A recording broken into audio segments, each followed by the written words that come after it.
The results for the first round of the French legislative elections are in, and oh boy has the political landscape been shaken up. In this video we're going to look through the results in detail, try and figure out what they mean for the country, and look ahead to the second round of elections on the 7th of July. The main story of the first round is that Macron's gamble has spectacularly backfired, and the far right have emerged with more votes than ever before. The National Rally topped the polls with 33% of the vote, the left-wing New Popular Front came in just behind them with 28%, and Ensemble were left in a distant third. But very few seats in the National Assembly have been won so far because this election takes place over 2 rounds. In the first round, if a candidate wins at least 50% of the vote, they automatically win the seat.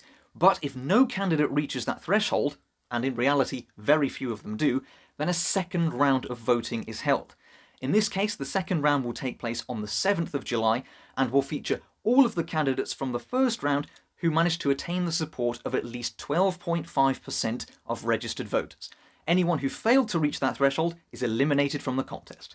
This has historically led to a 1v1 contest in the second round, but this time there will be a record number of triangulaires, or three-way races.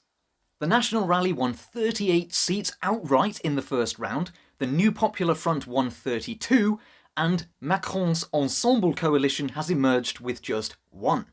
The remaining seats will be decided in the second round. Predictions of what the National Assembly will look like after July 7th vary enormously and should at this stage be taken with a truckload of salt. The unusually high number of triangulaires, these three-way races, plus the anticipated withdrawal of certain candidates for tactical reasons, plus the voting instructions issued by the left and the centre to block the far right, make it difficult for pollsters to work out which way many races will go. What we can probably be fairly confident in saying is that the National Rally will likely emerge as the largest party in terms of seats, but whether or not they can win an overall majority at this stage is anyone's guess. Let's have a look at those triangulaires, those three-way races, in a bit more detail. So, as it stands, there will be 311 constituency battles between 3 different candidates, and of those, 244 will be three-way battles between the 3 largest parties, the New Popular Front, Ensemble, and the National Rally. But by this weekend, many of those will have become 2-horse races. This is because the left have clearly stated that in constituencies where their candidate came in third but qualified for the second round, and the National Rally candidate came on top, they will withdraw their candidate. While not clearly saying who their supporters should vote for, they have very clearly stated that not one single vote should go towards the National Rally. In the centre, Ensemble have made a similar commitment, saying no more votes should go to the RN, but it's a little bit more complicated, because they are also hostile to LFI, La France Insoumise, which is a constituent party of the New Popular Front on the left, which the government considers to be far left, and they've encouraged their supporters not to vote for them either. Let's look at a couple of examples. In this constituency, the National Rally candidate came out on top in the first round, with Ensemble a long way behind in second, and the New Popular Front just behind them, all 3 of them though qualifying for the second round. Based on what the New Popular Front have said, their candidate will likely drop out ahead of Sunday's second round to prevent the anti-far right vote from being split, which would probably allow the National Rally to win this seat.